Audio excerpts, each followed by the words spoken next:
Okay, guys, so your very first flip lesson is on the Populist Party. Populism is the idea that you're doing things for the benefit of the greatest part of the population. And at this time, the greatest part of the population is going to be farmers and factory workers. Um, the overall idea behind the causes of populism really comes from the Industrial Revolution and the Gilded Age. The Industrial Revolution introduced all kinds of new machines that made creating products, specifically in this case, farm goods, easier than ever before. And so they produced way too much. Because of this, it is essential that they sell their goods overseas so that they can kind of recoup some of those losses. However, high tariffs that were put in place to help manufacturing for the Gilded Age unfortunately had the opposite effect and made it very difficult for farmers to sell their goods overseas. You also had, because of the Gilded Age, abuses by railroad companies and storage facilities where they were giving rebates to major sellers like Rockefeller, and that was at the expense of the little guy. What all this boils down to is that you have very large numbers of farmers at this time that were in severe debt from buying very expensive machines to then not being able to sell their goods to then being able to or not being able to pay back their debts. So where this is going to begin as a movement is going to be in 1867, just after the Civil War, with a group called the National Grange of the Order of the Patrons of Husbandry, which is a really long name, and everybody just called them the Grangers, which is a heck of a lot easier. This particular group was an agricultural advocacy group. It was basically kind of a social group for farmers. It was created after the Civil War because they realized that farmers were so isolated and so spread out, it was difficult for them to rebuild after the Civil War. They didn't have the opportunity to trade ideas, to come together and sell their goods to each other, or really to be able to have just kind of a social support system. The Grangers were a really interesting group. They had ideas outside of just farming. They felt education was essential, both formal and informal. They were also highly religious. They felt that farming was kind of a gift of God, that they were getting close to God because they were working the land that God had given them. One of the few kind of businessy things that they did was they set up these cooperatively owned stores where farmers could not only sell to each other, but also that they would not have to sell to just one grain elevator. And it also allowed them to get some of the rebates that were offered on some of the railroads because they were selling in larger numbers. Um, the Grangers were looking to make some changes as far as laws, and these were known as the Granger laws, where they were trying to have regulation of the railroads and of these grain warehouses. Um, and they gained some success. In Munn versus Illinois, the Supreme Court held that grain warehouses were a private utility, so privately owned, but for the public interest, so they could regulate them. But just a few years later, in the Wabash case, they overturned this because they said that these grain elevators were located in only one state and thus were not part of Congress's ability to regulate interstate trade. The Grangers had some success in as far as organizing farmers and getting them together in kind of a social collection, but didn't really have a lot of political change. So the group that's going to kind of take it to the next step is going to be the Farmers Alliance. This group was more focused on economic action for farmers and by farmers. They were very popular in the South and in the Great Plains with over 1 million members by 1890. However, they were very exclusive. Um, Only farmers who owned their land, so no sharecroppers, no tenant farmers, and also no blacks, because this was going to make sure that they had support from the South. But just like as in the Grangers, women were actually very highly involved in the Farmers Alliance. The Farmers Alliance encouraged women to be in support because they felt that they were an essential part of farm work. Um, they supported regulation of transportation and tried to have laws passed similar to the Grangers, but they were fairly ineffective in achieving their goals because they had no means against national policy. They really had no ability to make this change because um, Unfortunately, they did not have a political voice. Neither of the two major political parties wanted to listen to them. And so, because of this, they end up creating their own political party known as the People's Party. So, the People's Party is most commonly known as the Populist Party. This particular group was created by the Farmers Alliance and the Knights of Labor because farmers, factory workers, and women, who all very much supported the populists, have something in common. They are overlooked by the majority within the two major political parties. They are overlooked by government and they are overlooked by business. They're the little guy, they're the ones that are always struggling. And so the populists, their goal was to fight against the moneyed classes that controlled business and government and create legislation that benefited the working class.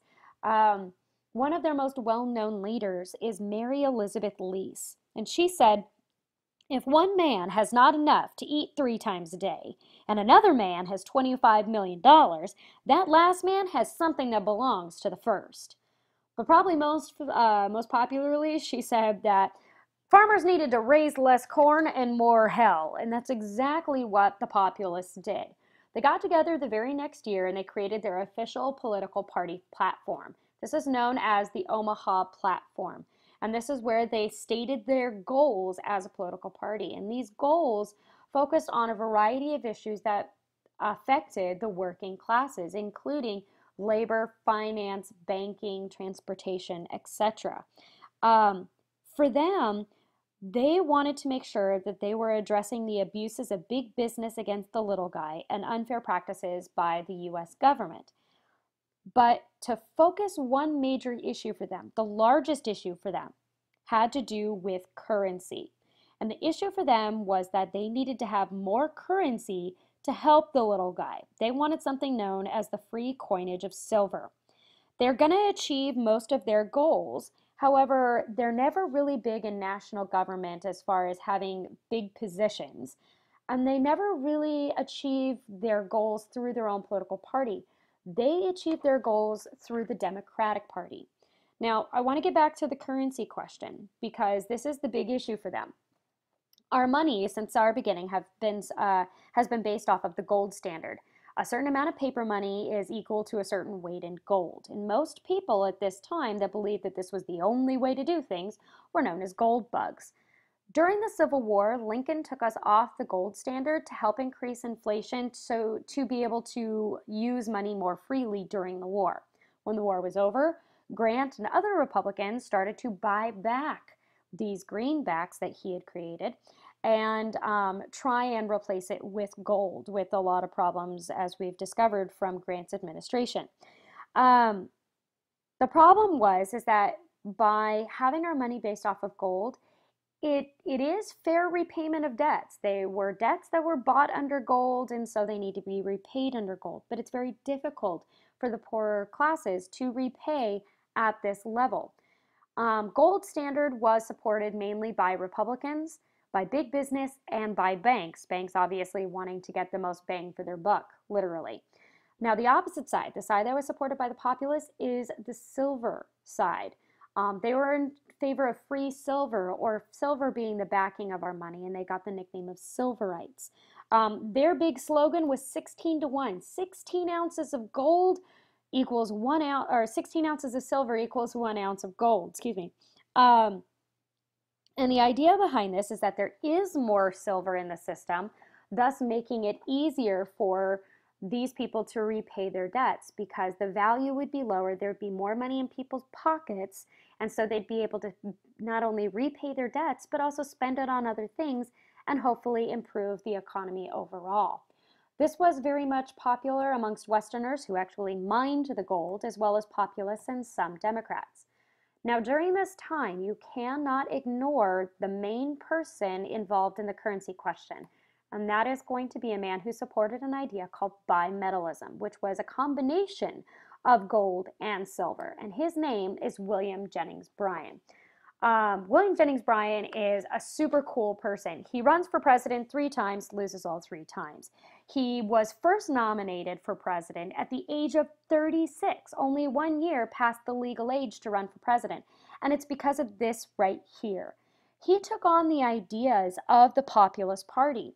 He was a Democrat, and at the Democratic nominating convention in 1896, he gives up and he gives this speech known as the Cross of Gold speech.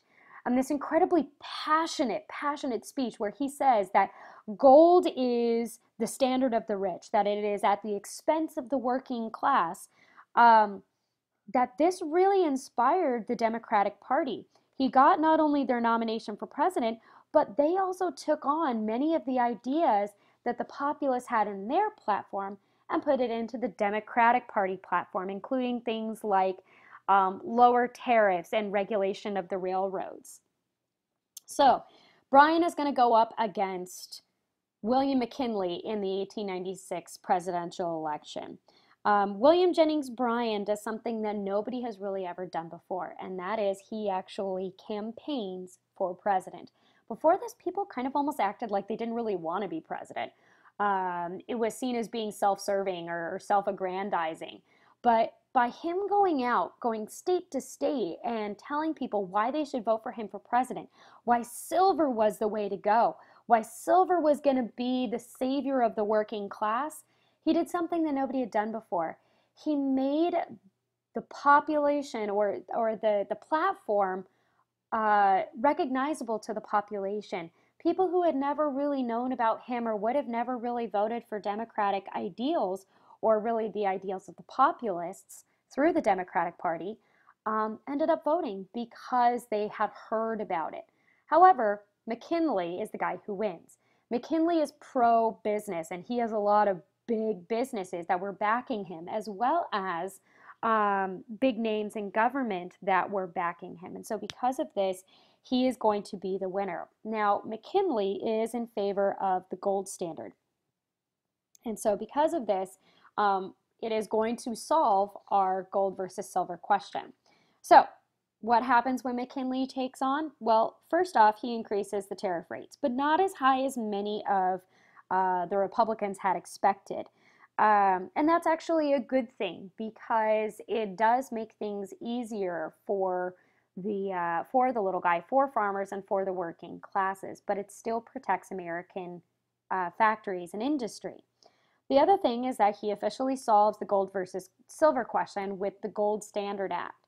In this, America's money is based off of gold, period. However, although this should have been bad for the working classes, it actually turned out to be good for them because it brought about economic stability that we had not had up until this point since the Civil War when we took ourselves off the gold standard. So this actually was pretty good. But really what was most beneficial to this particular part was the fact that we had a gold rush in Alaska. This gold rush put more gold into our system, thus devaluing gold a little bit, thus creating the inflation that civil rights had been hoping for. So this was actually benefited just by kind of a happenstance. The other thing was that the economy just naturally started to rebound from the Panic of 1893 just through the natural business cycle. Also because McKinley was pro-business, his policies did help encourage bigger businesses, and as well as the settling of the silver and gold question, the economy got stronger. This all leads to kind of the ending of the populist movement. They didn't really achieve any of their goals themselves, but they got their goals introduced to a wider audience through the Democratic Party under William Jennings Bryan. They put up two presidential candidates in 1904 and 1908 and got 0 electoral votes. And because of this, most populists began actually voting with the Democratic Party. The biggest thing that divided them was over the issue of race. If the Democratic candidate was pro-black, Southern voters wouldn't vote for them, and vice versa. The populists eventually end up disbanding in 1908, just 16 years after their creation. But the things that they got put in place, the changes that they got made based off of their Omaha platform, ended up being essential to the success of America's working classes. And they are changes that are important to our working classes even today.